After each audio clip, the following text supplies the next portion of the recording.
In this video, I'm going to show you how to do block blast glitch. So this should be a quick and easy process video. These are the strategies.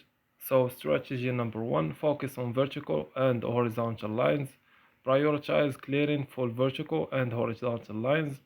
Plan moves to maximize line clearing opportunities. Avoid leaving single blocks isolated.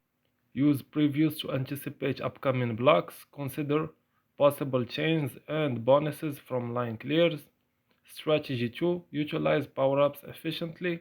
Learn each power-up's function and application. Prioritize using power-ups in tight situations.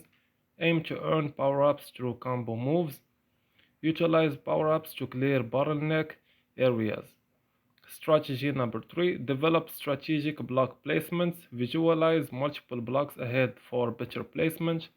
Develop patterns in block placement for routine benefits. Utilize corners and edges wisely to maximize space.